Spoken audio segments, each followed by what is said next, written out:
Cecilia, can you come to the front desk? I need you to explain this form. The voice through the intercom wasn't a request. Brenda Walsh's tone carried the weight of a verdict already reached, the kind that left no room for defense. Cecilia's hands froze mid-motion, blue latex gloves dripping sterilization solution onto the metal tray. Her pulse spiked before her brain could catch up. She knew the form was correct. She'd triple-checked it yesterday, tracing each field with her finger, paranoid about exactly this moment. But accuracy didn't matter when someone wanted you to be wrong. At the reception desk, Brenda held the clipboard like evidence at trial. 2 patients sat in the waiting room, pretending not to watch. A man in a gray work uniform stood near the door, tall, Korean features, a name patch that read Dylan, stitched above his pocket. He'd brought in an injured colleague earlier. He shouldn't have been paying attention. But he was, because he recognized what Cecilia was doing with her body. Shoulders curved inward, voice dropping half an octave, hands clasped in front of her torso like a shield. His mother had stood exactly like that in dozens of stores, banks, and offices throughout his childhood. Brenda tapped 3 fields on the form with a perfectly manicured nail. Here, here, and here. You filled them out incorrectly. Cecilia looked. There was no error. Just a nomenclature difference between 2 registration systems the clinic itself hadn't bothered to standardize. She could explain that. But explanation meant exposure. And exposure meant becoming the difficult one. The one with an accent who didn't understand American procedures. The one who should be grateful just to be here. So she swallowed the words that would defend her and said quietly, "I'm sorry. I'll redo it." Dylan lowered his phone. He looked at Brenda, then at Cecilia, then at the clipboard. And he did something that almost never happened in moments like this. He asked a question. "Excuse me, which registration system does the clinic use? Because I'm seeing union documents with 2 different formats for workplace injury reports." It wasn't confrontational. It was technical, professional. The tone of someone who genuinely needed clarification for his own paperwork. But it was enough to shift the spotlight away from Cecilia. Brenda blinked. "It's an internal matter." "Got it." Dylan nodded and returned to his phone. But before he did, his eyes met Cecilia's for exactly 2 seconds. And in that brief exchange, without a single word, he communicated something she hadn't expected from a stranger in months. "I saw what just happened, and you did nothing wrong." Cecilia walked back to the sterilization room on legs that felt disconnected from her body. Her hands shook as she pulled on fresh gloves. Not from fear this time, but from the shock of being seen. Actually seen. Not as a problem to be managed or a quota to be filled, but as a person who'd been publicly diminished for no reason. She didn't know his name yet. Didn't know why he'd intervened. Didn't know if it was kindness or some elaborate setup. Because she'd learned the hard way that people who helped usually wanted something in return. But one question burned through her carefully constructed walls of invisibility. Who helps someone without being asked? If you've ever had to choose between defending yourself and staying invisible, you know that moment when someone finally notices. Subscribe so we can keep telling stories about the kind of love that doesn't demand you shrink to fit. We need your support to write more like this. The thin gold chain around Cecilia's neck was hidden beneath her scrubs. It had been for 8 months, ever since she'd arrived in the city with a suitcase full of hope and a head full of warnings. Don't draw attention. Don't trust too quickly. Don't give them a reason to ask questions. Her mother had clasped the necklace around her throat at the airport in Sao Paulo, tears streaming down her face. "So you remember where you come from," she'd whispered. "No matter how far you go." Cecilia remembered. She remembered every day she woke up in the apartment she shared with Marina. Every shift at the dental clinic where she sterilized instruments and filed paperwork. Every night class at the community college where she was earning her certification. She remembered in the remittances she sent home, money that kept her younger brother in school and paid for her mother's medications. But remembering hurt. So she hid the chain, hid her accent when she could. hid the exhaustion that came from living in a language that wasn't hers, in a country that treated her presence as temporary, even when her work was essential. "You okay?" Marina asked that evening, looking up from her phone as Cecilia dropped her bag by the door. "Fine." Marina's eyebrow arched. She had the particular superpower of Venezuelan women who'd survived worse. She could smell evasion from 3 rooms away. Fine like actually fine, or fine like you're going to cry in the shower later. Cecilia kicked off her shoes. There was a thing at work. Brenda? Brenda. What did she do this time? Cecilia opened the refrigerator, staring at its contents without seeing them. The usual. Found a mistake that wasn't a mistake. Made sure everyone saw her correcting me. Marina's jaw tightened. She'd experienced her own version of this. The manager who always scheduled her for the worst shifts. The coworker who spoke slowly and loudly as if volume could bridge language gaps. And you just took it. What else was I supposed to do? Defend yourself. And then what?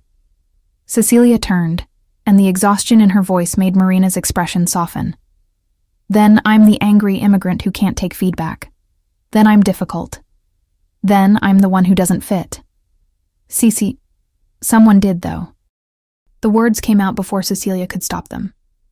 Defend me, I mean. Not defend, exactly. Just asked a question that made Brenda back off. Marina straightened. Who? I don't know. Some technician who was there with a patient. He just noticed.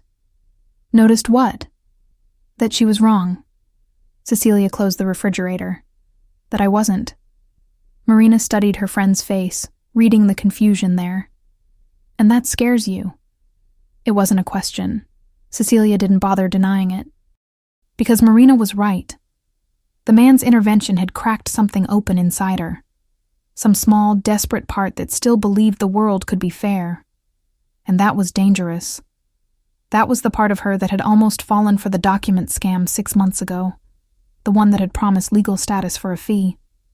The part that wanted so badly to believe in shortcuts and kindness that she'd nearly handed over 3 months of savings to a man with a fake legal office and a convincing smile.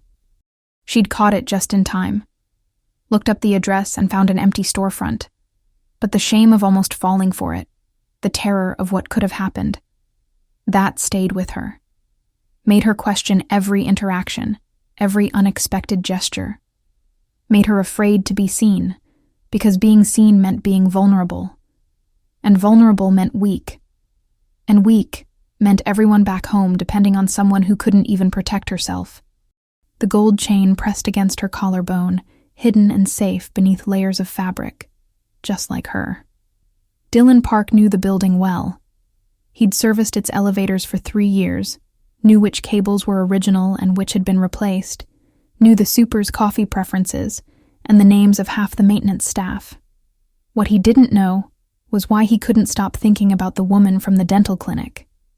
He'd seen the scene unfold with the clarity of someone who'd witnessed its variations his entire life. His father, a mechanical engineer in South Korea, had worked as a building supervisor in America for 20 years before retirement. Dylan had watched him nod and apologize for things that weren't his fault. Watched him accept corrections from people half as qualified. Watched him make himself smaller so others could feel larger. His father never complained. "This is the deal," he'd say in Korean when Dylan asked why he didn't push back. "We work twice as hard and accept half the credit. That's how we build something for you." Dylan had built something all right. A union card, a reputation for quality work, a spine his father never had the luxury of developing. But he also inherited his father's eye for injustice, the ability to see who was being diminished and why. The woman, Cecilia, he'd heard someone call her, had done nothing wrong. The supervisor had manufactured a problem to establish dominance, simple hierarchy maintenance disguised as quality control. Dylan had seen it 100 times. What he hadn't seen before was his own inability to walk away from it. 3 days later, he found himself back at the clinic during his lunch break. There was no maintenance emergency. No reason to be there except the folded yellow paper in his pocket and the nagging sense that he'd started something he needed to finish. Not finish. That wasn't the right word. You couldn't finish a conversation that had never been verbal. But he could clarify, extend, offer proof that his intervention hadn't been performative.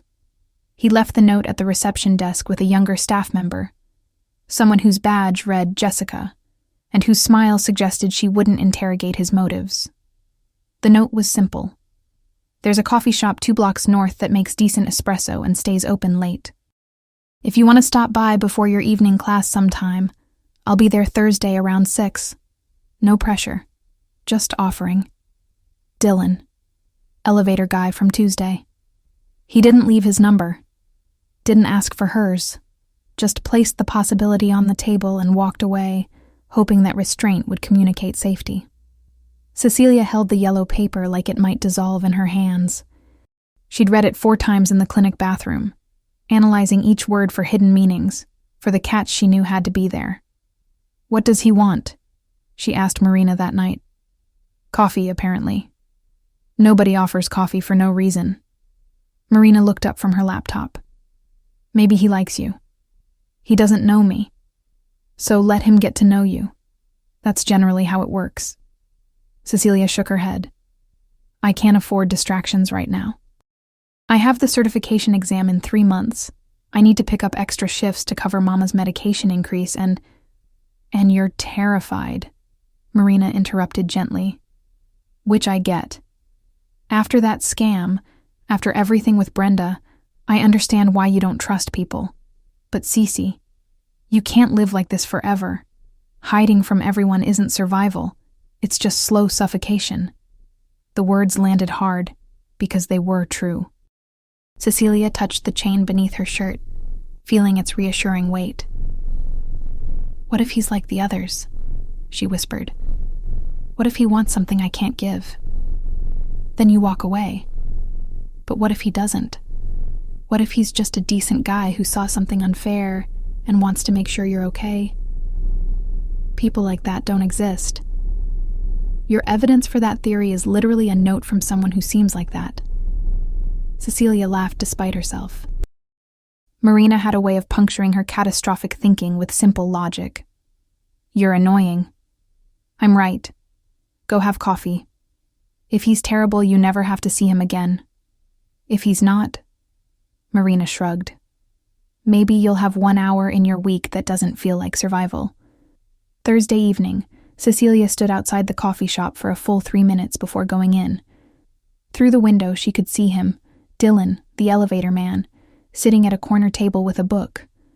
He looked up periodically, but not anxiously. Not like he was worried she wouldn't show. Just aware of his surroundings.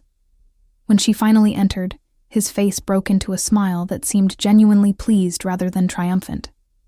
"You came," he said, standing. "Can I get you something?" "Just black coffee." "You sure? Their vanilla cortado is actually good." Cecilia hesitated. The offer felt like a test. Say yes and seem high maintenance. Say no and seem ungrateful. "Black coffee is fine," he ordered. Black coffee for her, cortado for himself, and paid before she could reach for her wallet. When they sat, he pushed the book aside but didn't immediately fill the silence with questions. "Thank you," Cecilia said finally. "For Tuesday, at the clinic." "You don't have to thank me. That situation was unprofessional."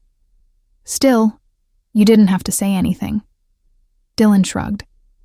"I have a thing about workplace power dynamics.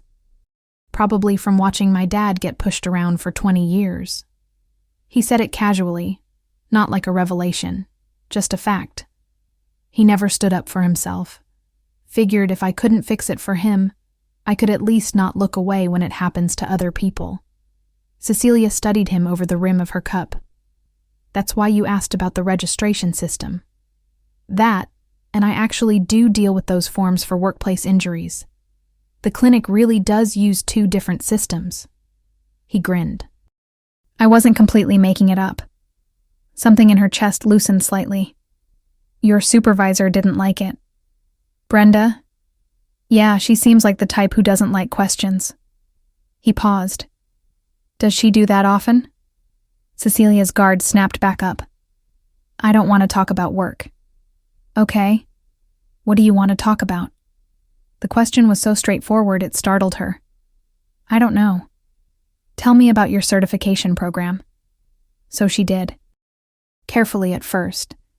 Then with growing ease, as he asked follow-up questions that proved he was actually listening.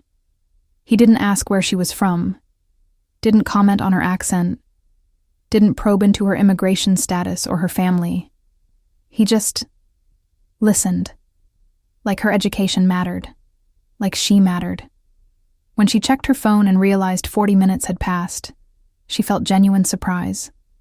I should go, she said, standing. My class starts in 20 minutes.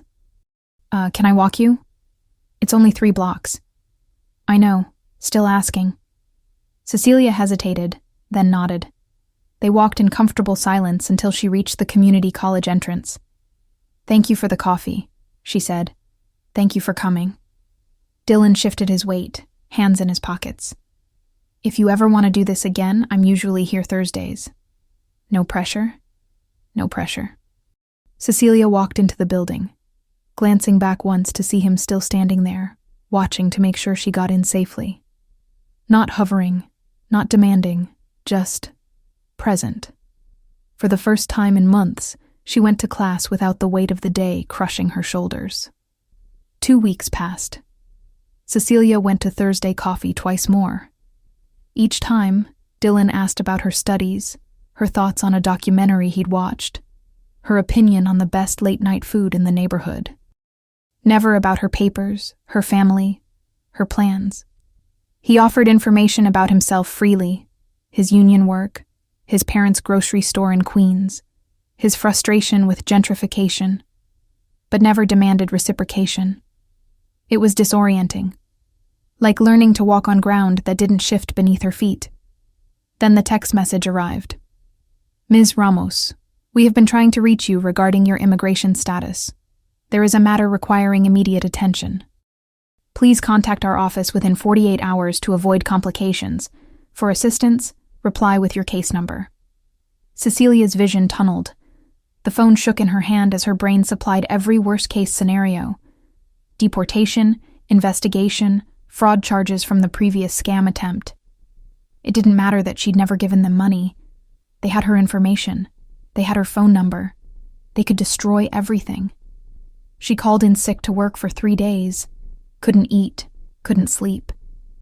Just sat in her room, staring at the message, trying to determine if it was real or another trap. Marina found her on the 3rd morning, still in the same clothes, phone clutched like a lifeline. Cece, talk to me. Cecilia showed her the message. Marina's face hardened. This is a scam. You don't know that. I know the government doesn't text people about immigration status. I know they don't ask for case numbers via reply. I know this is designed to scare you. She sat beside her friend. But logic doesn't help when you're already terrified, does it? Cecilia shook her head, tears finally spilling. I can't do this anymore. I can't keep waiting for everything to fall apart. Then let me help you. Let someone help you. Who? I can't afford a lawyer. I can't risk going to an immigration office. I can't. What about Dylan? Cecilia's head snapped up. No. He offered to help if you needed anything. He seems to know people. I said no. Cecilia stood, pacing. I'm not going to be the desperate immigrant who needs rescuing. I'm not going to owe him something I can't repay. Marina watched her for a long moment. Then she picked up her phone. What are you doing? Something you're too scared to do. 10 minutes later, there was a knock on the apartment door. Cecilia's stomach dropped when Marina opened it to reveal Dylan, holding a paper bag and looking concerned. I didn't ask you to come, Cecilia said immediately. I know, Marina did. He held up the bag. I brought soup. Can I come in? I don't need soup. I brought soup, Cecilia, not a marriage proposal. His voice was gentle but firm. Can I please come in? She stepped aside. He set the bag on the kitchen counter and turned to face her. Marina showed me the message, he said. It's a scam. A new variant that's been targeting people in immigrant communities. I know, because my parents got the same one last month. Cecilia wrapped her arms around herself. How do you know for sure? Because I went with them to a legal aid center in Flushing. Free immigration attorneys, funded by community donations. They confirmed it was fake and helped my parents report it. He pulled a card from his wallet. This is their number. You can call them right now if you want. They'll verify the message and walk you through documentation to protect yourself. He placed the card on the counter and stepped back, giving her space. Why are you doing this? Cecilia asked, voice breaking. Why do you care? Because you deserve someone in your corner. Because this system is designed to terrify people like you, like us, into silence. Because I watched my parents suffer alone for years, and I swore I wouldn't let that happen to someone else if I could help it. He met her eyes. And because I care about you. Is that so hard to believe? Yes. The word came out as a sob. Yes, it is. Because everyone wants something, and I don't have anything to give, and I can't. I don't want anything from you. Dylan's voice cut through her spiral. I want to exist near you while you figure out how to breathe again. That's it. That's the entire agenda. Cecilia stared at him. This man who'd shown up with soup and legal resources, who'd never asked for her story but stood ready to help her rewrite it anyway. I don't need a savior, she whispered. Good. I'm not applying for the position, but I'm a pretty decent friend, if you're hiring for that. Marina cleared her throat from the doorway. I'm going to my room. Soup's on the stove, cards on the counter. For the record, Cece, you're an idiot if you push him away. When they were alone, Cecilia picked up the card, reading the address 3 times. You really think they can help? I know they can. My mom volunteers there now, actually. Translates for Korean speakers. He smiled softly. She went from being terrified to helping others through the same thing. That's what happens when someone shows you there's a path forward. I yelled at you.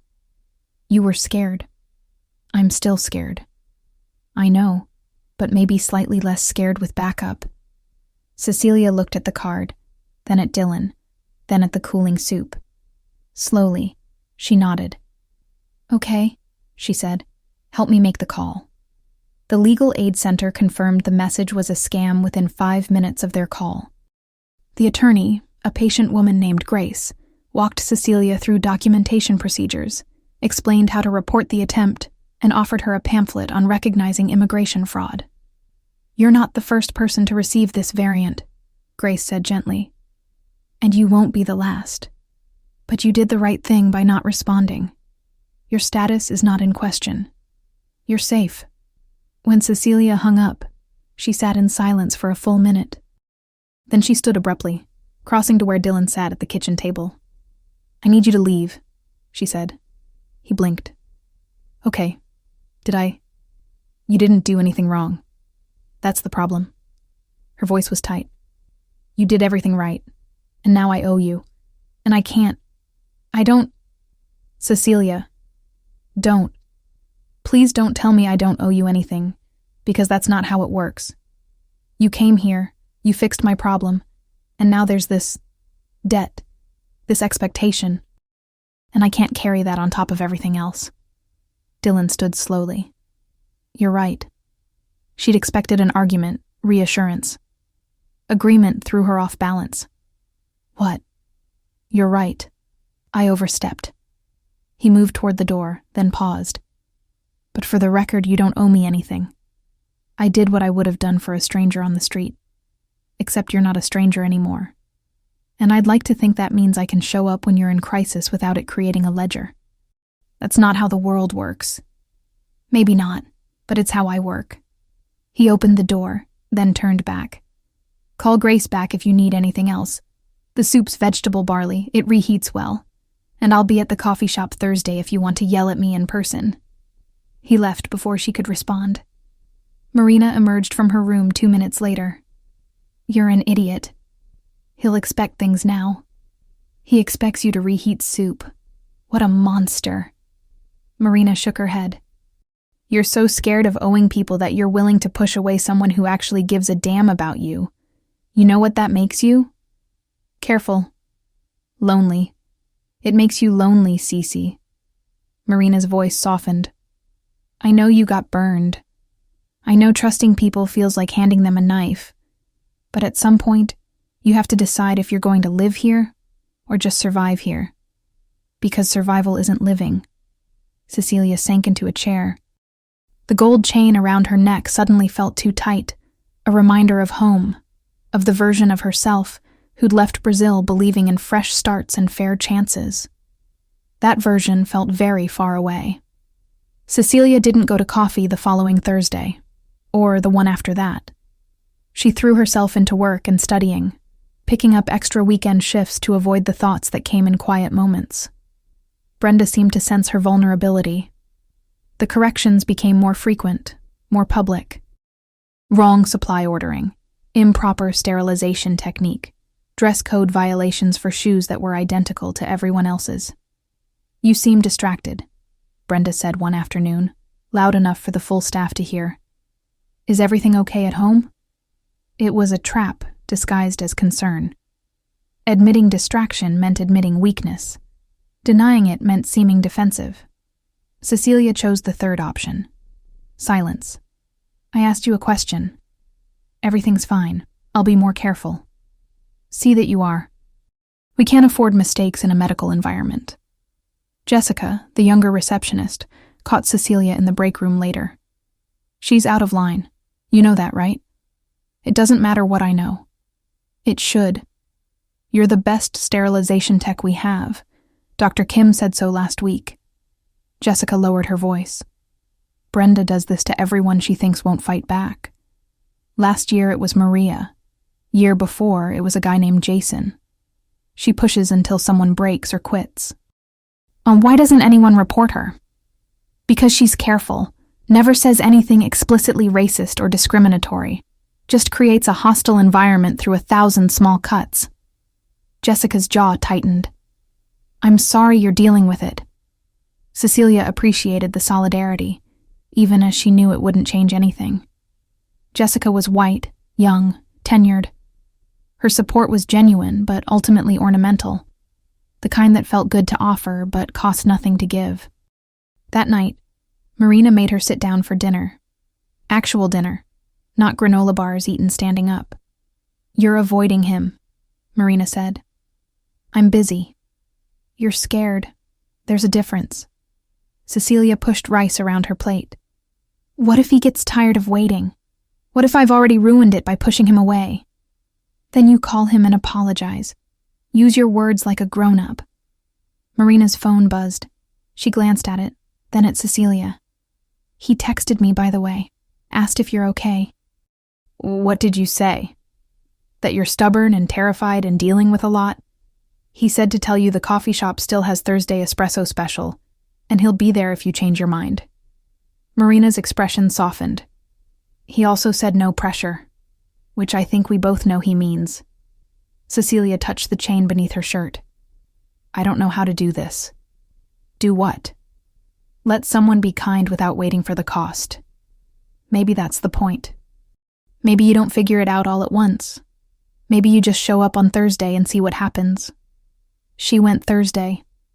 Dylan looked up when she entered, and the relief in his expression was so genuine it made her chest ache. Hi, she said. Hi. He gestured to the seat across from him. Espresso? Please. They sat in silence while he ordered. When he returned, he didn't immediately speak, just pushed the small cup toward her and waited. I'm sorry, Cecilia said finally. For yelling at you. For disappearing. For being human. Difficult. You were scared. There's nothing difficult about that. Dylan leaned back, studying her. For what it's worth, I wasn't waiting for an apology. I was just hoping you were okay. Marina said you texted her. I figured you needed space, but wanted to make sure that space wasn't you drowning alone. He shrugged. Seemed like the least invasive way to check in. Cecilia wrapped her hands around the warm cup. Why are you so patient with me? Because I've watched people I love suffer from systems designed to break them. Because I know what it's like to carry weight that isn't yours, but somehow becomes your responsibility anyway. Because you're worth being patient with. He met her eyes. And because I like you. Is that still so impossible to believe? A little bit, yes. What would make it easier? The question startled her. No one had ever asked what would help her trust them. They just demanded it, or gave up trying. Time, she said slowly. Consistency. Not asking for things I can't give. Done, and I wouldn't. Anything else? Stop being so understanding. It's unnerving. Dylan laughed, and the sound was warm enough to thaw something frozen in her chest. Can't help you there. I come from a long line of aggressively reasonable people. It's genetic. Your parents sound nice. They are. Exhaustingly so. My mom would love you, actually. He paused. Not in a meet the parents way. In a she feeds everyone who enters her orbit way. Fair warning if you ever end up at their store. The casual mention of a possible future, one where she might meet his family, exist in his world beyond Thursday coffee, felt both thrilling and terrifying.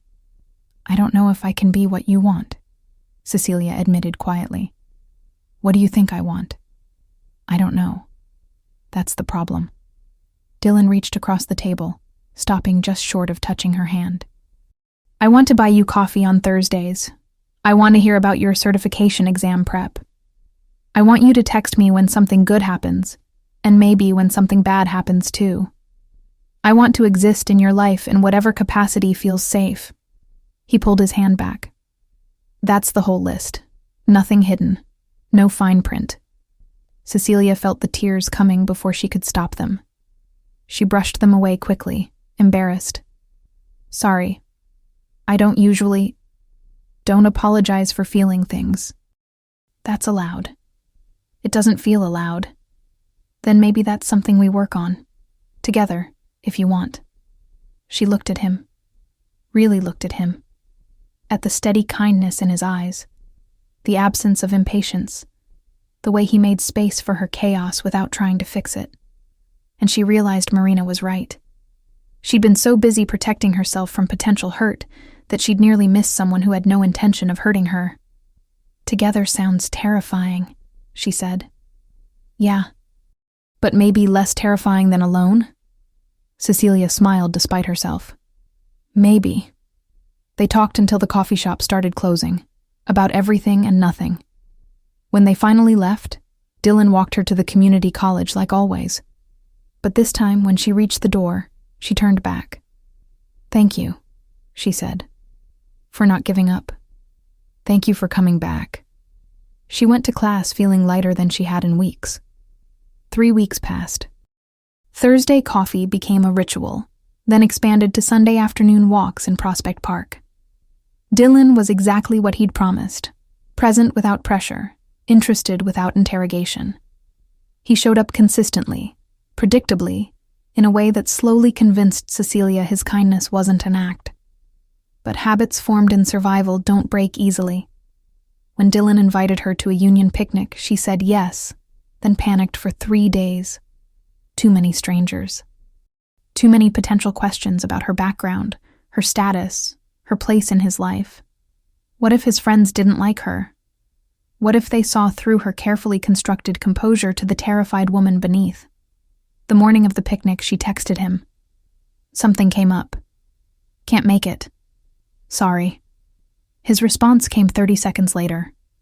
No problem. Hope everything's okay. That was it.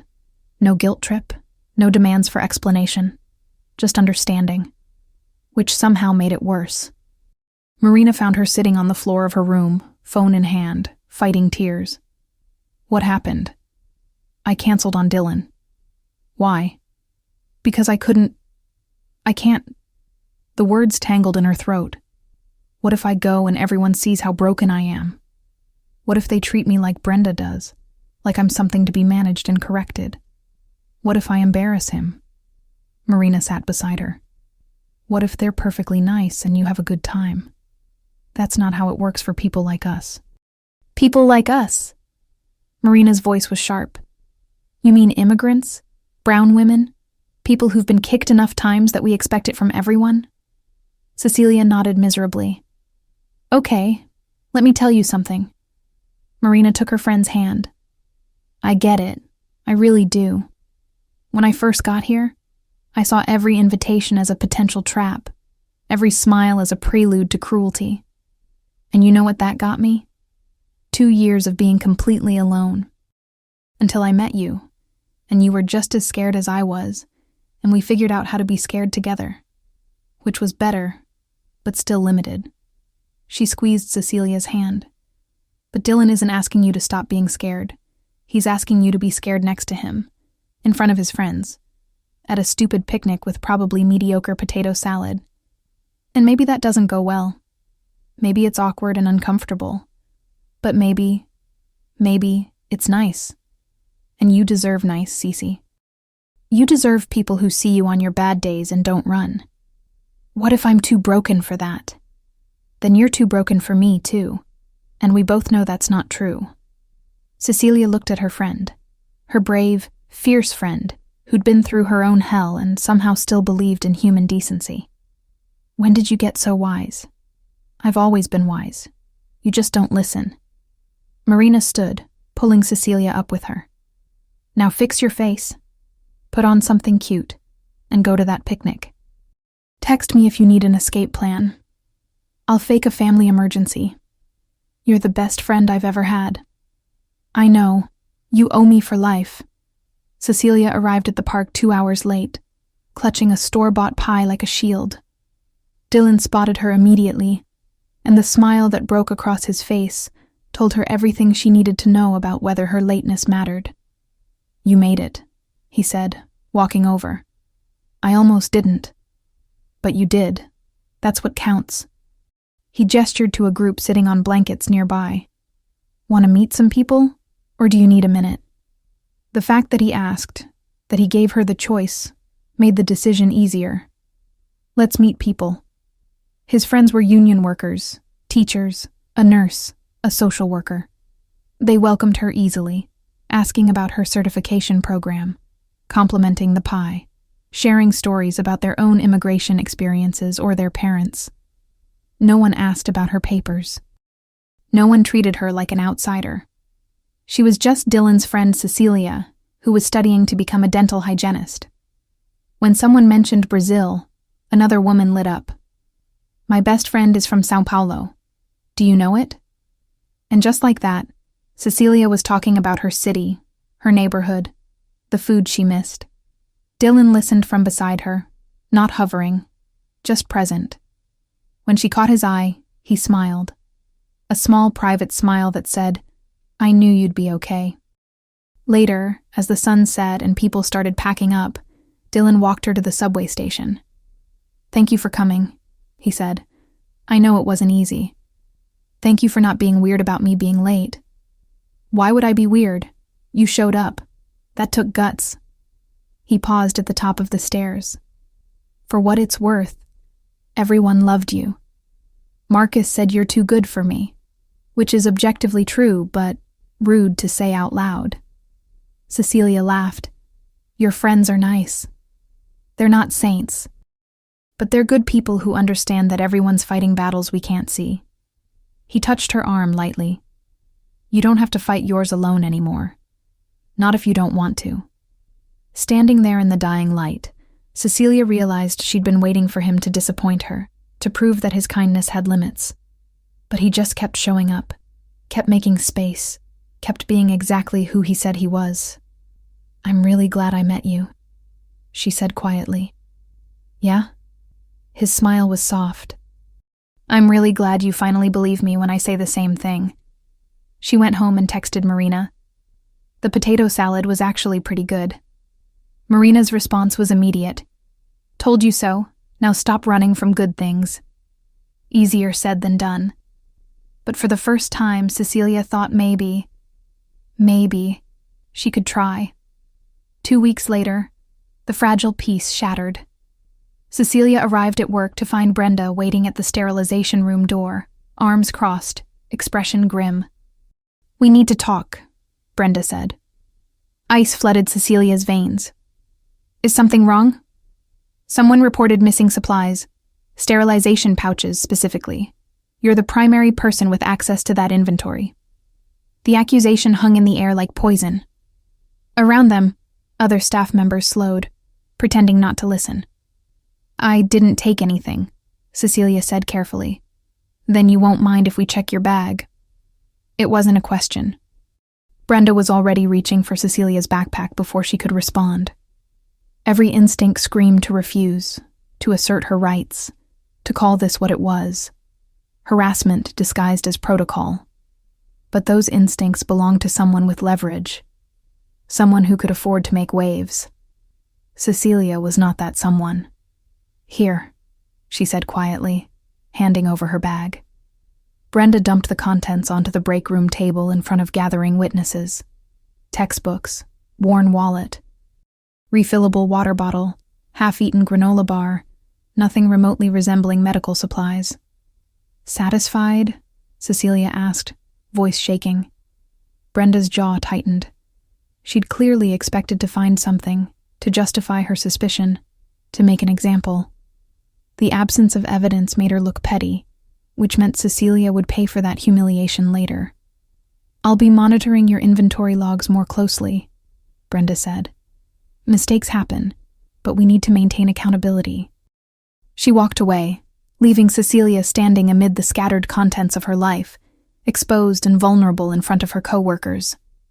Jessica moved to help her repack, murmuring apologies. A few others offered sympathetic glances. But sympathy didn't undo the public degradation. It didn't erase the implication that she was a thief who'd lucked out this time. Cecilia finished her shift on autopilot. When she walked out to the lobby, she almost didn't register Dylan standing by the elevators, tool bag in hand. He was there for legitimate maintenance. She could see the out-of-order sign on elevator 3. But he saw her face, saw the way she was holding her bag against her chest like armor, and he knew immediately that something had happened. Hey, he said, approaching carefully. You okay? Fine. Cecilia, I said I'm fine. Her voice cracked on the words. I have class. I need to go. Dylan looked at the clinic doors, then back at her. His expression shifted, protective anger mixing with restraint. What did she do? Nothing. It's handled. That's not what I asked. Cecilia felt the tears threatening and hated herself for it. Please don't. I can't. Not here. Not now. He nodded slowly, stepping back. But before she could leave, he said quietly, I'll be at the coffee shop tomorrow at 6 if you want to talk. Or not talk. Or just sit in silence and drink espresso. Your call. She didn't trust herself to respond. Just walked away, feeling his eyes on her until she turned the corner. If you've ever had to prove you deserve respect in a place that should be yours by right, you know the weight of that choice. And you also know when someone truly supports you. Stay here to see how that changes everything. Dylan didn't go to the coffee shop the next day. He went to the dental clinic. Not to confront Brenda. He'd learned from his father that direct confrontation rarely worked when power dynamics were unequal. Instead, he positioned himself in the lobby, ostensibly checking the recently repaired elevator, and listened. He heard Brenda's voice drifting from the back office, sharp and corrective. Heard her calling Cecilia over the intercom with unnecessary frequency. Heard the exhaustion in Cecilia's responses. He also heard Jessica complaining to another receptionist. She searched Cecilia's bag yesterday in front of everyone, like she was a criminal. Found nothing, obviously. But the damage is done. Dylan's jaw tightened. He finished the fabricated elevator check and walked to the reception desk. I need to file a maintenance report, he told Jessica, sliding a form across the counter, for documentation purposes. The elevator in question has been acting up, and I want to make sure all safety protocols are logged properly. Jessica looked confused. I thought you just fixed it. I did.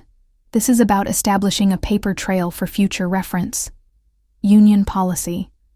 He tapped the form. Could you date stamp this and put it in the facilities file? Important for liability purposes. Sure, I guess. As Jessica processed the paperwork, Dylan glanced toward the back.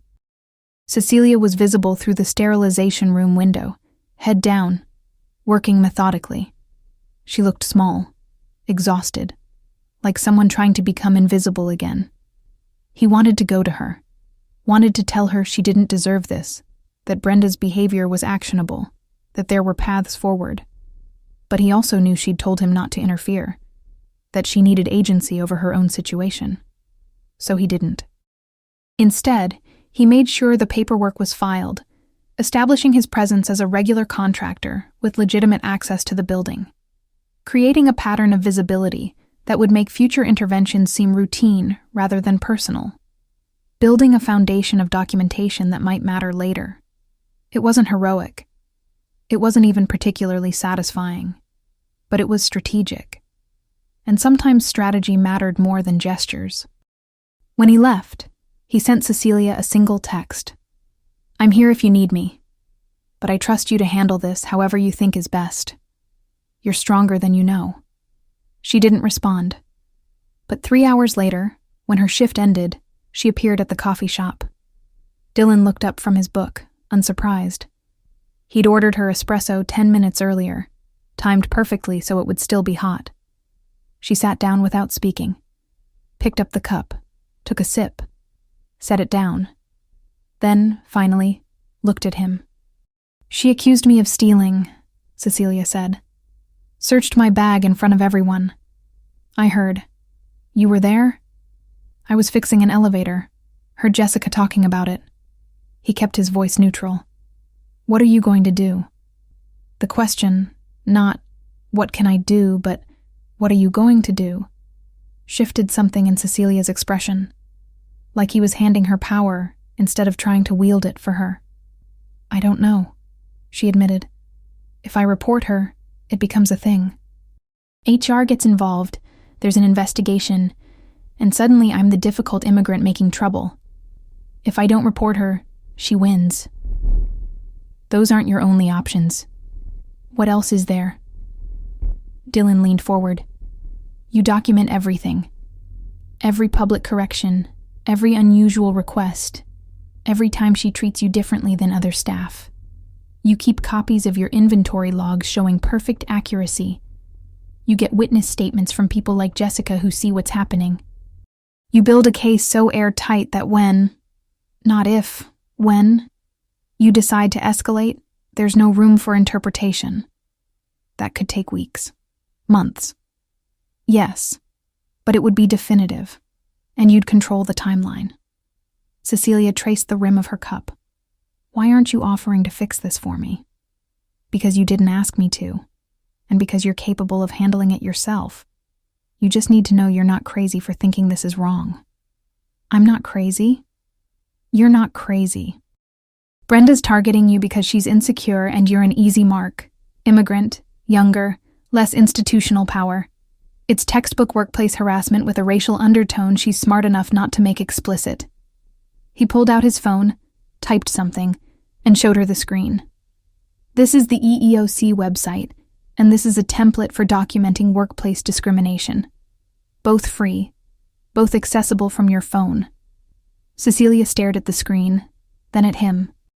"You looked this up before I got here." "I looked it up after I heard what happened. Figured you might want options. Options, not solutions. You don't need me to solve your problems, Cecilia. You need tools and backup. I can't give you the first without patronizing you, so I'm offering the second." She was quiet for a long time. Then she pulled out her own phone and sent the links to herself. "Thank you," she said quietly. "You're welcome. And for the record, she's scared of you." Cecilia laughed bitterly.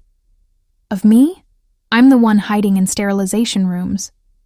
You're the one who's better at the job, who's earning a certification she doesn't have, who commands respect from patients and co-workers without demanding it. You're everything she's trying to perform through authority. That terrifies insecure people. I don't feel powerful. Power you don't feel yet is still power. You'll figure out how to use it." Cecilia looked at this man who kept showing up, who kept offering her tools instead of pity, who believed in her capacity even when she didn't. "Will you help me document?" she asked. "Not do it for me. Just be there while I do it?" "Absolutely." They spent the next hour going through the EEOC template, with Cecilia recalling incidents and Dylan asking clarifying questions without editorializing. By the time they finished, she had a preliminary log of 12 separate incidents over 4 months. A pattern clear enough to make even the most skeptical HR department pay attention. "This is good work," Dylan said, as she saved the document. "You're building leverage. I'm terrified. That's allowed. Terror and courage aren't mutually exclusive." "Where'd you learn that?" "My mom." She used to say it in Korean before walking into parent-teacher conferences where she knew she'd be dismissed for her accent. She went anyway, made her points anyway, won most of the battles anyway. He smiled softly. "Turns out being underestimated is a strategic advantage if you're patient enough to use it." Cecilia touched the chain beneath her shirt. Her mother's reminder of home, of roots, of the strength she came from. Maybe wearing it hidden wasn't protection. Maybe it was denial. She'd think about that later. Right now, she had documentation to maintain and a certification exam to study for. "Thank you," she said again. "Stop thanking me. We're friends. This is what friends do." "Is it? Because I've never had friends like you. Then maybe it's time to adjust your expectations upward." She left the coffee shop feeling something unfamiliar, determined, not safe. Safety was still a distant concept, but determined, which was its own kind of power. "Bye." Marina took one look at Cecilia's face when she got home and said, "Something changed. I'm documenting, building a case against Brenda." Marina's eyebrows rose. "You're going to report her?" "Eventually, when I have enough evidence that they can't dismiss me." Cecilia dropped her bag and pulled out her phone, showing Marina the growing document. "Dylan helped me structure it. Dylan's good people. He is." Marina heard something in her friend's voice, a softness that hadn't been there before. "You're falling for him." Cecilia looked up sharply. "I didn't say that. You didn't have to. I see it in your face when you say his name. In the way you don't panic anymore when he texts. In the fact that you're letting him see you strategize instead of just survive." Marina sat beside her. "And before you spiral, that's a good thing. What if I mess it up? What if I'm too damaged, too complicated, too human? Because newsflash, everyone is complicated. Everyone has damage. The difference between people who build relationships and people who stay isolated is whether you're willing to let someone see the mess. He's seen a lot of mess already. And he's still here, still showing up, still treating you like someone worth investing in." Marina's voice gentled. "At some point, Cece, you have to accept that maybe, just maybe, you're exactly as wonderful as he thinks you are." Cecilia felt tears prickling. "What if I'm not, though? What if he finds out who I really am and realizes I'm not worth all this effort? Then he's not the person you think he is. But I don't think that's going to happen." Marina squeezed her shoulder. "I think you're going to keep being yourself, scared and brave and complicated and strong, and he's going to keep showing up for all of it. And eventually, you'll believe him when he says you matter." "How do you know?" "Because I watch the way he looks at you when you're not paying attention. Like your precious cargo that he's been trusted to protect but not control." Marina smiled. "That's rare, Cece. Don't throw it away because you're scared." That night, Cecilia pulled the gold chain out from beneath her shirt, let it rest visible against her collarbone. In the bathroom mirror, she looked like someone who came from somewhere, someone with history and roots, and a mother who loved her enough to give her this small piece of home. She'd spent 8 months hiding it, hiding herself, trying to become invisible so she wouldn't be vulnerable. But invisibility was its own kind of death. And Dylan had been trying to tell her that from the beginning. Being seen didn't have to mean being hurt. She just had to trust him enough to find out. The nightmares started 2 weeks later. Cecilia would dream she was back at the fake legal office, handing over her savings, watching the man's smile turn predatory. Or she'd dream immigration agents were dragging her from the clinic while Brenda watched with satisfaction. Or she'd dream Dylan asking for her papers, his kind expression transforming into disgust when she couldn't produce them. She'd wake gasping, chain tangled in her fingers, Marina's worried face materializing in her doorway. Again? Marina would ask. Again. The certification exam was 6 weeks away. The documented incidents with Brenda had reached 15, and the pressure of carrying both, of trying to build a future while defending her present, was cracking something fundamental inside her. Dylan noticed at Thursday coffee. "You look exhausted." "Studying." "That's not studying tired. That's bone tired. When's the last time you slept through the night?" Cecilia shrugged, unable to meet his eyes, because admitting the nightmares meant admitting the fear beneath them. That everything she was building would collapse. That she didn't deserve stability. That she was fundamentally broken in ways love and kindness couldn't fix. "Talk to me," Dylan said gently. "There's nothing to talk about." "Okay, different approach." He pulled out a notebook. "I'm going to sit here and read. You're going to sit there and exist. No pressure to perform or explain or be okay. Just breathe in the same space as me." It was such a bizarre offer that Cecilia almost laughed. "You want to just sit together?" Radical concept, I know. But sometimes the most helpful thing is just not being alone with your thoughts. So they sat. Dylan reading his book, occasionally making notes. Cecilia staring at her untouched espresso, fighting tears, trying to understand why parallel silence felt more intimate than conversation. After 20 minutes, she broke. "I don't think I can do this," she whispered. Dylan looked up. "Do what?" "Any of it. The exam, the documentation, the relationship. All of it feels like I'm building a house on sand, and any second it's going to collapse, and I'll have nothing again." "Okay. Let's break that down." His voice was calm, clinical almost. "The exam. You're at an 89% average in your practice tests. Your instructor told you last week you're one of the strongest students. What's the actual evidence that you'll fail? I could freeze, make stupid mistakes. You could. Most people don't, but it's possible. What happens if you do? I take it again in 3 months. Right. Annoying, but not catastrophic. Next, the documentation. What's your concern there? That HR won't care, that they'll side with Brenda, that I'll lose my job for complaining. All possible. Also possible. They take it seriously, investigate properly, and enforce consequences. You won't know until you file. But you're building the case regardless, which means you're prepared either way. He leaned forward. Now the hard one. The relationship. What are you actually afraid of? Cecilia looked at him. At this man who'd been nothing but patient, nothing but present, nothing but exactly what he promised. And she realized the truth she'd been hiding even from herself. That I'll let you all the way in, she said quietly, and you'll realize I'm not worth it. That I'm too much work, too much baggage, too much fear. That you'll leave, and I'll have to survive losing you on top of everything else. Dylan was quiet for a moment. Then he set down his book and looked at her with an expression so gentle it hurt.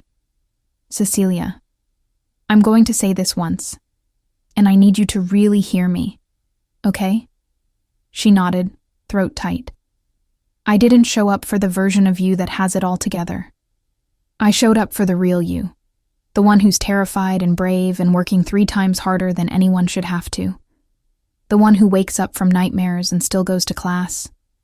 The one who's building a case against someone who has institutional power because she refuses to be erased. That person, she's extraordinary, and she's exactly who I want to be here for. But what if I can't be that person forever? What if I break? Then you break, and I'll be there while you do, and we'll figure out what comes next together. He reached across the table, palm up, offering. You don't have to be strong all the time, Cecilia. That's not the price of admission. I'm not Brenda. I'm not the scammers. I'm not the system trying to grind you down.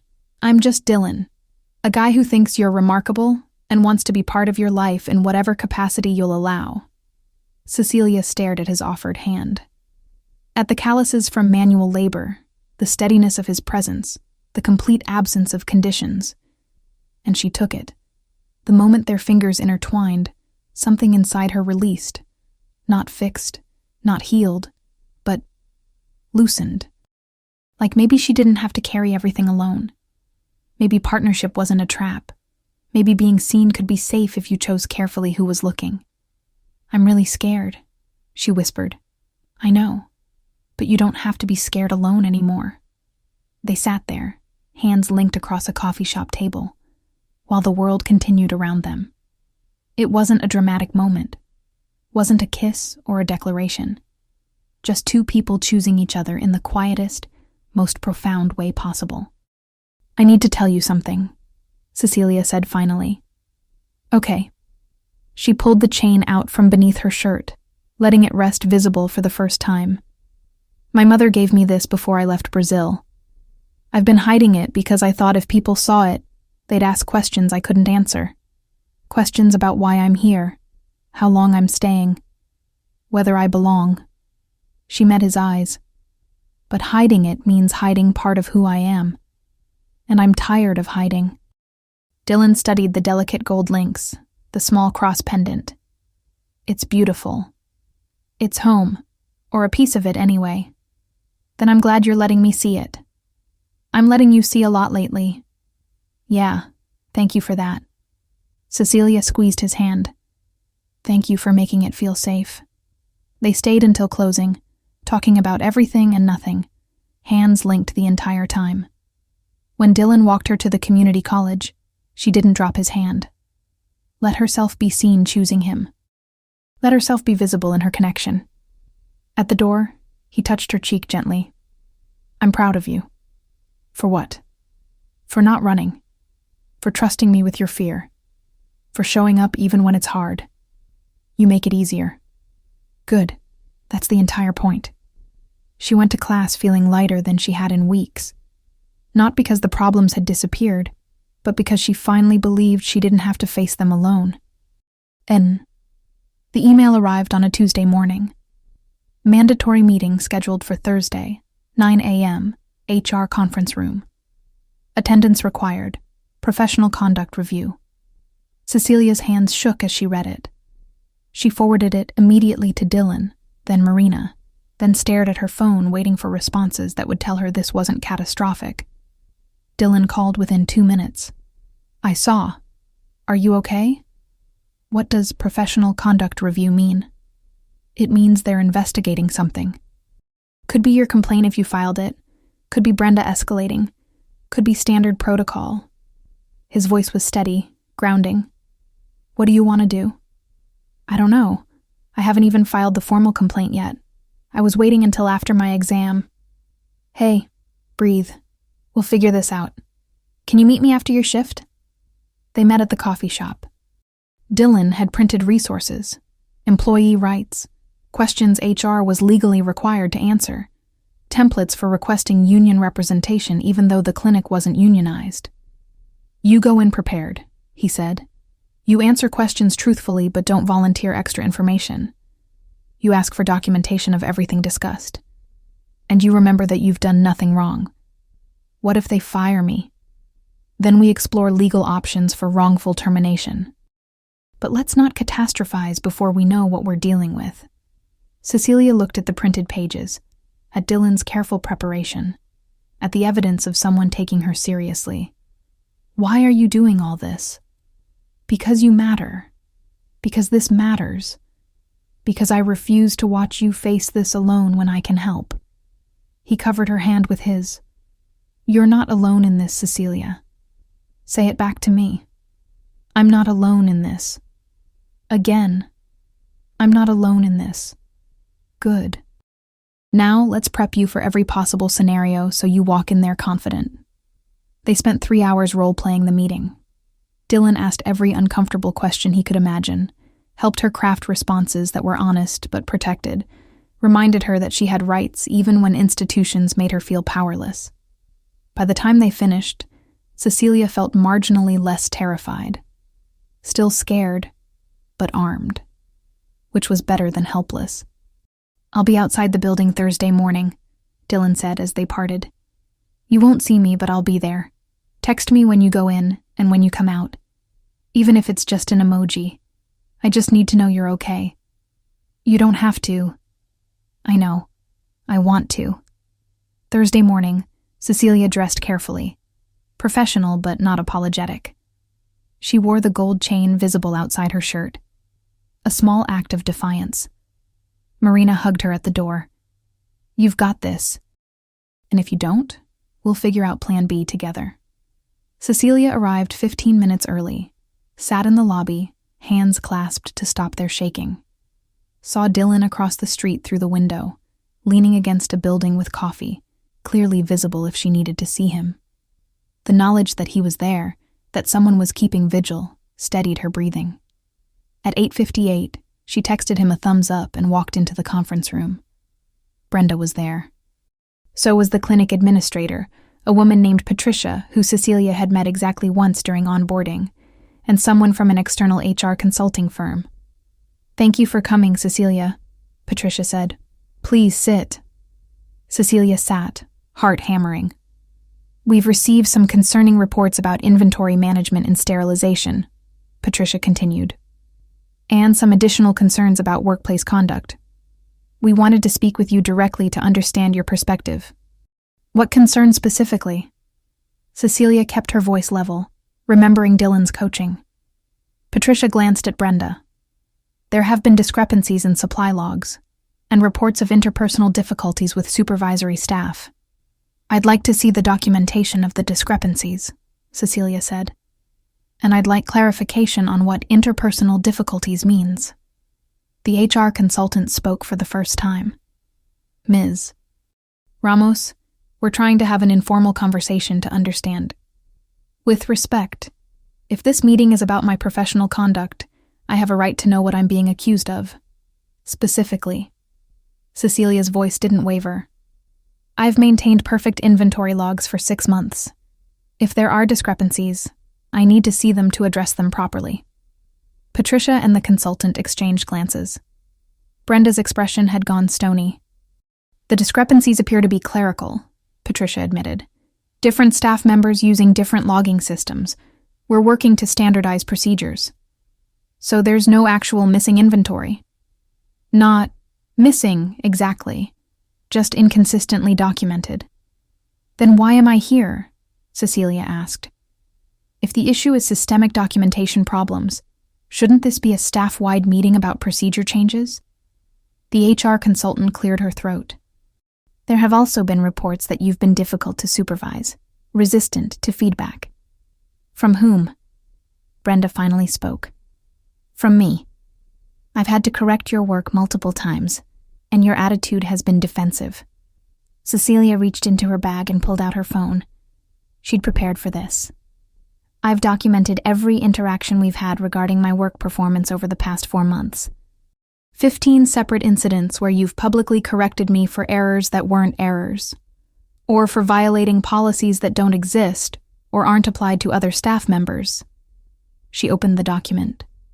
"Would you like me to read them, or should I email this to HR for review?" The room went silent. Patricia looked uncomfortable. "Cecilia, that won't be necessary. With respect, I think it is necessary. Because if we're having a conversation about professional conduct and workplace difficulties, it should include the pattern of targeted supervision I've experienced." Cecilia's hands were shaking, but her voice stayed steady. "I've been publicly searched for theft when there was no evidence. I've been corrected for documentation that was correct. I've been monitored more closely than any other staff member despite having 0 disciplinary history and positive patient feedback scores." "That's not," Brenda started. "It's documented, with dates, times, witnesses." Cecilia looked directly at Patricia. "I've been trying to handle this quietly because I need this job. But if this meeting is about my conduct, then my conduct includes advocating for fair treatment, and that shouldn't be characterized as being difficult." The HR consultant made a note. Ms. Ramos, would you be willing to share that documentation with us? Yes. On the condition that this becomes a formal complaint, and I'm protected from retaliation. Patricia looked at Brenda, whose face had gone pale. I think we need to pause this meeting and reconvene after we've reviewed the information Ms. Ramos has compiled. I'd like that in writing, Cecilia said. The pause, the review process, and the anti-retaliation protection. Of course. 20 minutes later, Cecilia walked out of the building on legs that felt like water. She made it across the street before the adrenaline crash hit. Dylan was there instantly, catching her elbow as she swayed. I've got you, he said. You're okay. I've got you. She leaned against him, breathing hard. I did it. I actually did it. You were amazing. What happened? She told him everything, words tumbling out in a rush. When she finished, Dylan was grinning. You submitted a formal complaint and got anti-retaliation protection in writing. Do you understand what you just did? Probably ruined my career? No. You took back your power. You showed them you're not someone they can quietly push out. He squeezed her shoulders. I'm so proud of you. I was terrified. Being terrified and doing it anyway is the definition of courage. Cecilia pulled out her phone and forwarded the documentation to the HR consultant, copying Patricia. Then she texted Marina. I didn't back down. Marina's response was immediate. That's my girl. Details tonight. Wine mandatory.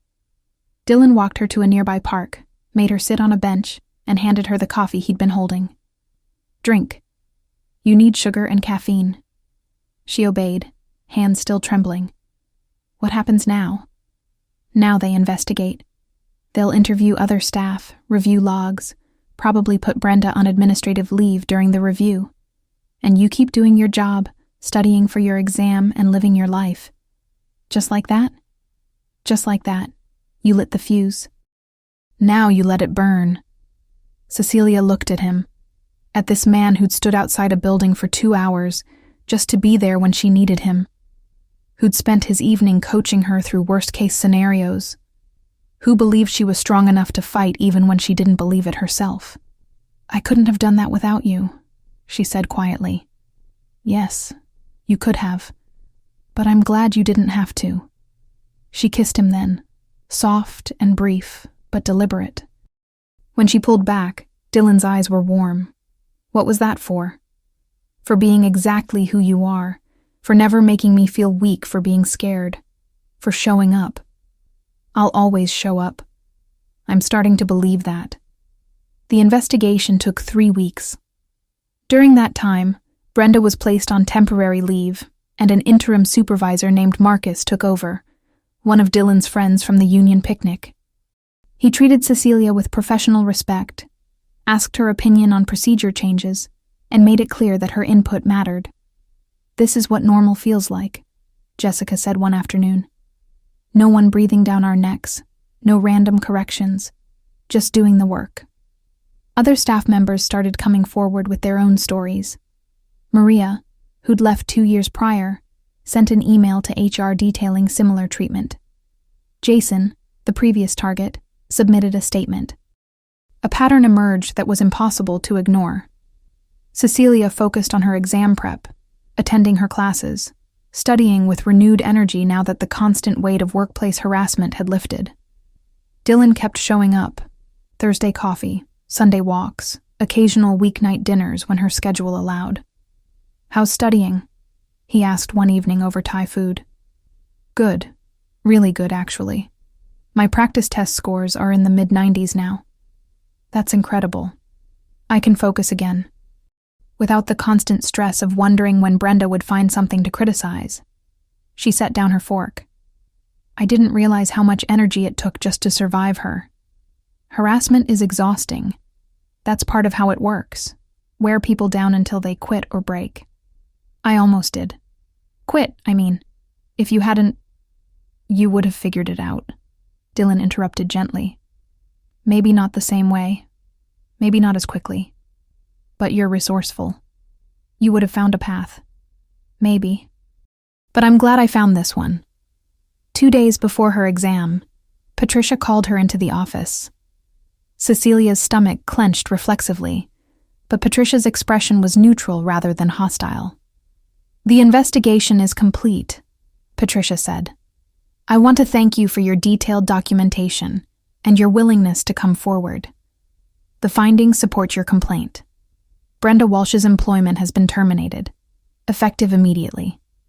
Cecilia exhaled slowly. "Okay. Additionally, we're implementing new training on workplace conduct and supervision standards, and we'd like to offer you a formal apology for the environment you endured." Patricia slid a folder across the desk. "This includes back pay for the hours you missed due to stress-related illness and a letter of recommendation for your certification application. It's the least we can do." Cecilia opened the folder, scanning the contents. The apology was there in writing. So was the back pay, nearly $600. And the recommendation was glowing, noting her professionalism, expertise, and grace under pressure. "Thank you," she said quietly. "You stood up for yourself and made this workplace better for everyone. That takes courage." Patricia paused. "Marcus has expressed interest in staying on as permanent supervisor, if you're comfortable with that arrangement." "I'd like that very much." Walking out of the office, Cecilia felt something she hadn't experienced in months. Lightness. Not happiness exactly, but the absence of constant dread. The freedom to just do her job without waiting for the other shoe to drop. She texted Dylan immediately. "She's gone. It's over." His response came with a string of celebration emojis, followed by, "I'm taking you to dinner, somewhere nice, tonight. No arguments." She didn't argue. Pioneer. Dinner was at a small Italian place in Dylan's neighborhood, the kind with mismatched chairs and photos of someone's grandmother covering the walls. Dylan ordered in confident Italian, making the owner laugh and pat his shoulder affectionately. "You come here often?" Cecilia asked. "My dad's been friends with the owner for 20 years. I grew up eating here after my parents' shifts at the store." He poured her wine. Figured tonight deserved somewhere with good food and zero pretension. The food was incredible. Homemade pasta, sauce that tasted like summer, bread that was still warm from the oven. But more than that, the atmosphere was relaxed. Safe. Dylan didn't treat the evening like a celebration of his involvement in her victory. He treated it like a celebration of her. "Tell me how it feels," he said, "now that it's over." Cecilia considered the question. "Surreal.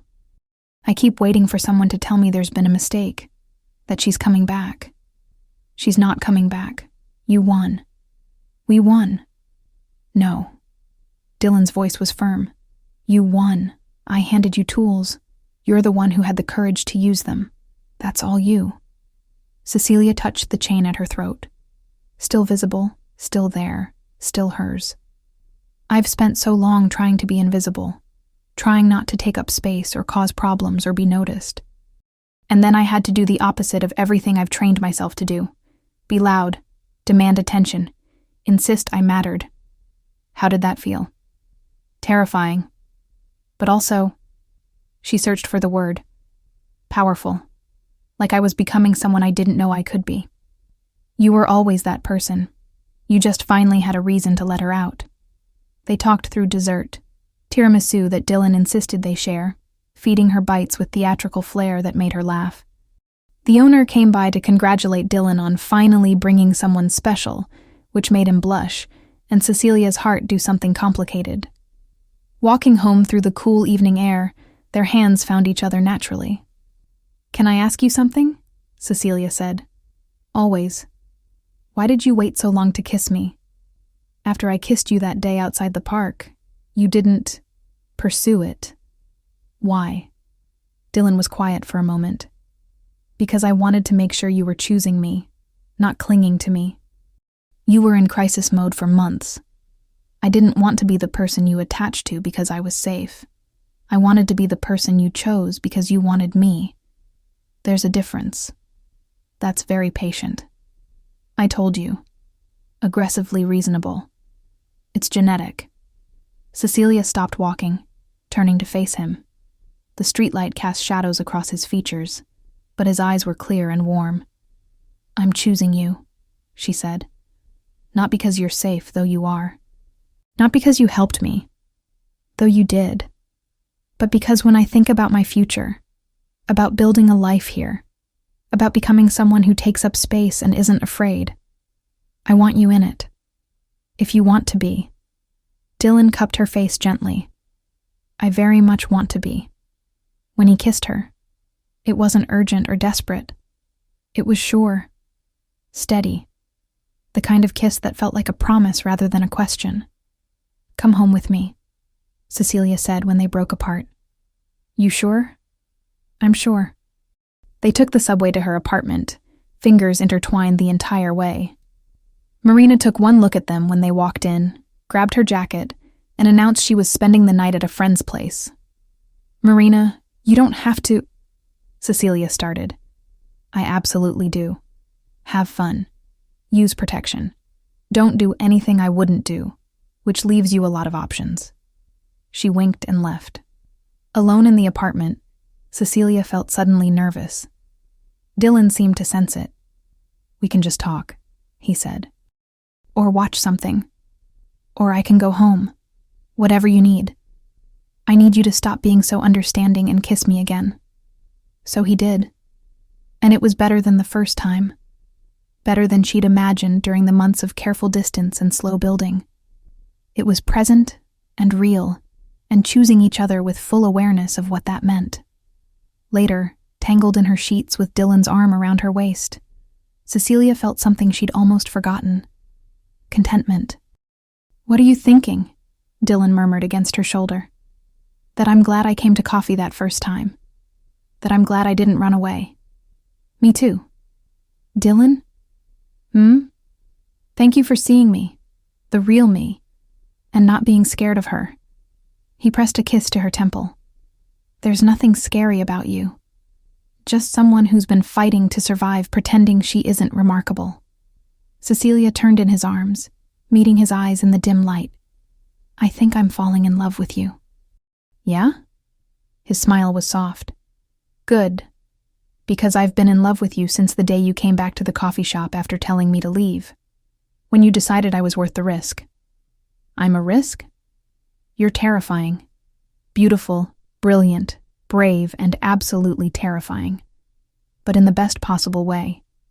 She kissed him again, slower this time. A promise of tomorrow and next week, and all the tomorrows after that. Chauffeur. The exam was on a Saturday morning in a sterile testing center with fluorescent lights and uncomfortable chairs. Cecilia arrived 30 minutes early, clutching the ID Dylan had reminded her to bring, the confirmation number she'd checked 17 times and the lucky pen Marina had given her. Dylan was waiting outside despite her protests that he didn't need to come. "I'm not coming in," he said.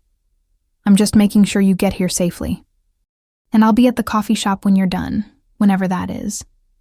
It's a 4-hour exam. Then I'll be there in 4 hours."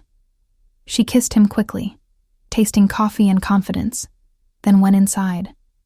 The exam was hard. Not impossibly hard, but demanding. The kind of test that required real knowledge rather than memorization. Cecilia worked through each section methodically, remembering her training, trusting her preparation. When the proctor called time and she submitted her answers, she felt cautiously optimistic. Not certain. You could never be certain with these things, but hopeful. Dylan was exactly where he said he'd be, reading and drinking what was probably his third coffee. "How'd it go?" he asked. "I don't know. Good, I think. I won't get results for 2 weeks. Then we celebrate the fact that it's over and you did your best. That's worth marking." They spent the afternoon wandering Brooklyn, stopping for lunch at a Korean place where Dylan's mother worked weekends. She emerged from the kitchen, took one look at Cecilia, and pulled her into a hug that smelled like ginger and sesame. "You're the girl," she said in accented but clear English. "The one who makes my son smile like this." "Mom," Dylan protested. "Hush, I'm talking." She held Cecilia at arm's length, studying her face. You look tired. You work too hard. But you have good eyes. Strong eyes. She nodded decisively. You're good. Come, sit. I'll feed you. The food kept coming. Banchan, bulgogi, steaming bowls of soup that Dylan's mother insisted would give her strength for everything. She sat with them between serving other tables, asking about Cecilia's family, her studies, her plans. Your mother must miss you, she said, every day. But she's proud, I think, that I'm here, building something. Of course she's proud. And you call her, yes? Tell her about your life? Every Sunday. Dylan's mother nodded approvingly. Good. Family is everything. No matter how far, you keep them close. She patted Cecilia's hand. And now you have more family. Dylan's family is your family. You need anything. You come to us. Understand? Cecilia felt tears prickling. Thank you. No thanks necessary. You make my son happy. That makes you family.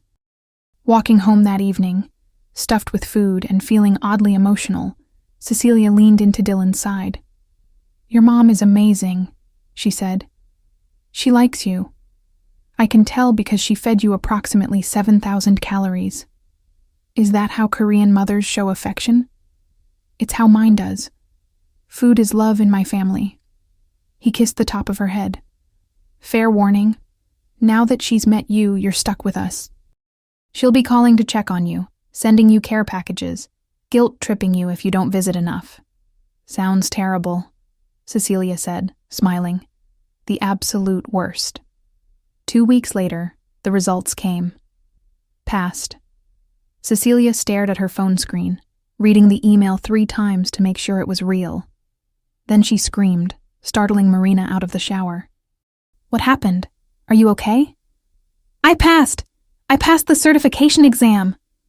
Marina shrieked and hugged her, both of them jumping around the apartment dripping water and tears. Then Cecilia called Dylan, who answered on the first ring. I passed, she said, voice breaking. I actually passed. Of course you did. You're brilliant. She could hear the smile in his voice. I'm coming over. We're celebrating properly. She called her mother next, waking her up in Brazil but not caring. Her mother cried and prayed and called for Cecilia's brother to get on the phone so he could hear the news. I'm so proud of you, minha filha, her mother said. Your father would be so proud. Cecilia touched the chain at her throat, thinking of her father who'd died when she was 16, who'd never seen her leave Brazil but had always encouraged her to dream bigger than their small neighborhood. I did it, Mama. I really did it. You did. And this is only the beginning. Daras. 6 months passed. Cecilia started her new position as a certified dental hygienist at a different practice. Better pay, better hours, a supervisor who treated her like a professional. She moved into a nicer apartment with Marina, sent bigger remittances home, and started saving for the first time in her life. Dylan was a constant. Thursday coffee had evolved into most evenings together, weekends with his parents, integration into each other's lives in ways that felt natural rather than forced. He met Marina's extensive network of Venezuelan friends, learning to salsa dance badly and eat arepas at 2 a.m. She became a regular at his union gatherings, listening to debates about worker protections and contract negotiations. It was real, sustainable.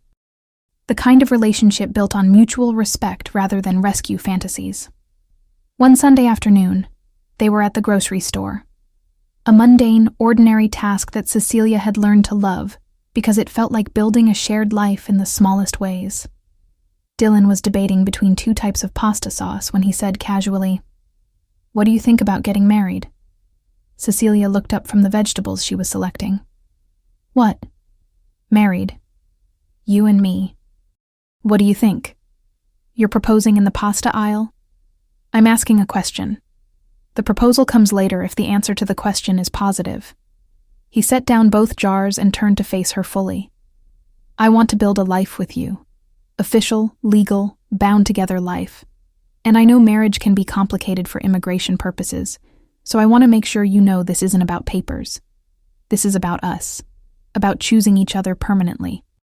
Cecilia set down the bell pepper she was holding. Are you serious right now? Completely. I love you. I want to wake up next to you for the rest of my life. I want to be the person you call when things are good and when they're terrible. I want to fight about whose turn it is to take out the trash and debate paint colors and meet your mother in Brazil someday. He took her hands. But I also need you to know there's no pressure. If you need time, we take time. If you need to think about it, you think about it. I'm not going anywhere. You're really proposing in a grocery store. I'm really asking if you'd consider marrying me in a grocery store. The actual proposal will be better. Probably. Cecilia laughed despite the tears streaming down her face. You're ridiculous. Is that a yes? It's a, yes, I'll consider it. You absolute disaster of a romantic. Dylan grinned and kissed her, earning applause from an elderly couple in the neighboring aisle. The actual proposal came 2 weeks later, on the rooftop of her apartment building at sunset. Dylan had strung lights, brought takeout from the Italian place, and invited Marina and his parents to hide downstairs until after. Cecilia Ramos, he said, kneeling on the concrete with a simple gold band. You're the bravest person I've ever met. You taught me that strength isn't about never being scared. It's about being terrified and showing up anyway. You make me want to be better, kinder, more present.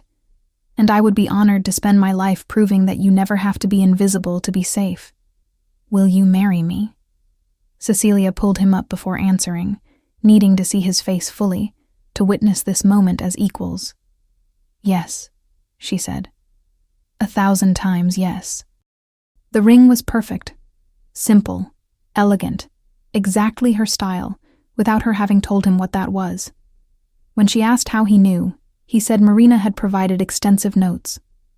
Traitor, Cecilia said fondly, when her friend appeared moments later with Dylan's parents and champagne. I'm the best traitor you've ever had, Marina said, hugging her tight. I'm so happy for you. Dylan's mother cried and called them her children in Korean. His father shook Dylan's hand with quiet pride, then hugged Cecilia and told her she'd made an excellent choice. That night, after everyone had left, Cecilia and Dylan sat on the rooftop watching the city lights. I need to tell you something, Cecilia said. Okay. I want to marry you because I love you. Not because it helps with immigration. Not because you've been good to me. But because you're my person. The one I choose. And I need you to know that distinction matters. I know. That's why I asked. I also want to plan this wedding ourselves. Not a big production. Just something that feels like us. What does that look like? Small. Family and close friends.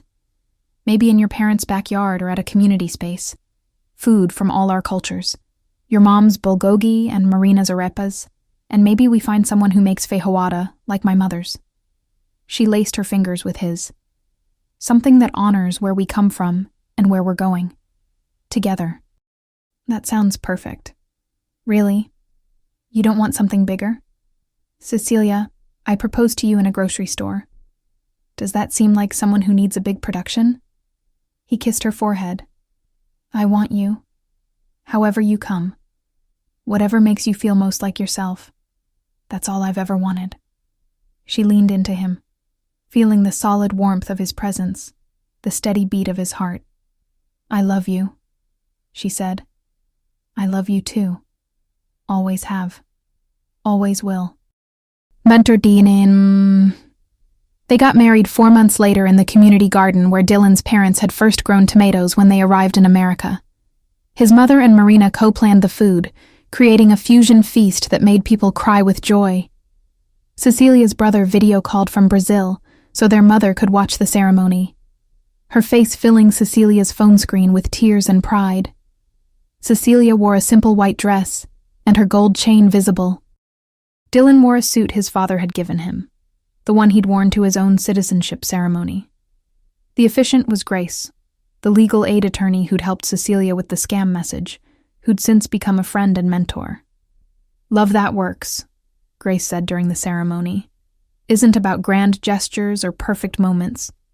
It's about showing up for the ordinary days, the hard conversations, the moments when you're scared or tired or uncertain. It's about choosing each other repeatedly, in small and large ways, until the choosing becomes as natural as breathing. When they exchanged vows, Cecilia spoke first. "Dylan, you saw me when I was trying my hardest to be invisible, and you didn't demand I perform strength or certainty or perfection. You just gave me space to be human, to be scared and brave at the same time. You taught me that being seen doesn't have to hurt, that vulnerability can be safety when you choose the right person. I choose you, today and every day. Thank you for choosing me back." Dylan's voice was thick with emotion when he responded. "Cecilia, you taught me that real strength looks like someone who keeps going despite being terrified, who fights for justice even when it's risky, who builds a life brick by brick while carrying weight that isn't hers. You made me want to be the kind of person worthy of your trust, and I promise to spend my life honoring that trust, to show up, to listen, to make space for all of you, the confident parts and the scared parts, to be your partner in everything. I love you. Completely. Always." When they kissed as newly married partners, the small gathering erupted in cheers. Marina sobbed openly. Dylan's mother handed out tissues she'd prepared specifically for this moment. The reception was everything Cecilia had imagined. Food from their combined cultures, Dylan's union friends mixing with Marina's Venezuelan network, Dylan's parents dancing alongside video call images of Cecilia's family in Brazil. Marcus, the supervisor from the clinic, brought a gift from her former co-workers with a card that read, "Thank you for teaching us what courage looks like." Late in the evening, as the party wound down, Cecilia found Dylan sitting on a bench at the edge of the garden, watching their friends and family mingle. "Hi, husband," she said, sitting beside him. "Hi, wife." He grinned. "That's going to take some getting used to." "Good getting used to, though." "The best." They sat in comfortable silence, hands intertwined, watching the life they'd built together take shape in the faces of people they loved. "Thank you," Cecilia said quietly. "For what?" "For never making me feel like a problem. For seeing me, really seeing me, and not running away. For being exactly who you said you were, consistently, until I could believe it." Dylan turned to face her fully. "You were never a problem. You were someone navigating an impossible situation with grace and courage. All I did was recognize that and offer to stand beside you. You did more than that. You showed me I deserved to take up space, to be visible, to demand better treatment, to build a life instead of just surviving." She touched his cheek. "You gave me back myself." "No, you did that. I just made sure you weren't alone while you figured it out." Cecilia kissed him. Soft, slow, full of promise. When they broke apart, she rested her forehead against his. "I'm really glad you intervened that day at the clinic," she said. "Me too. Best elevator maintenance call I ever made. You weren't even there for maintenance. Details." They laughed together, the sound carrying across the garden where their combined families were building connections of their own. This was what love looked like in real life, Cecilia thought. Not perfect, not easy, but present, consistent. Two people choosing each other repeatedly, in small and large ways, until the choosing became its own form of home. And home, real home, was something she'd finally found. Not in a place, but in a person who saw her completely and loved her anyway. She wore her gold chain visible now, always. A reminder of where she came from and how far she'd traveled. But also a reminder that she didn't have to choose between honoring her past and building her future. She could be both. The girl who left Brazil with dreams and fear, and the woman who'd learned to take up space without apology. Dylan squeezed her hand. "Ready to go start our life together?" "I thought we already did that." "Fair point." "Ready to go start the next chapter, then?" Cecilia stood, pulling him up with her. "With you? Always." They said goodbye to their guests, accepted final hugs and blessings, and walked into their future hand in hand. Not because the hard parts were over. Life would always bring challenges. But because they'd learned the most important lesson. Being seen by the right person, in the right way, was the greatest gift of all. And Cecilia Ramos Park was finally, gloriously, ready to be seen. Love that works in real life isn't about grand gestures. It's about someone who sees you, really sees you, and never makes you feel like a burden. If this story touched you, share it with someone who needs to remember that they deserve that kind of love. And subscribe, because there are more stories like this coming. The real way, the way that hurts, and the way that heals.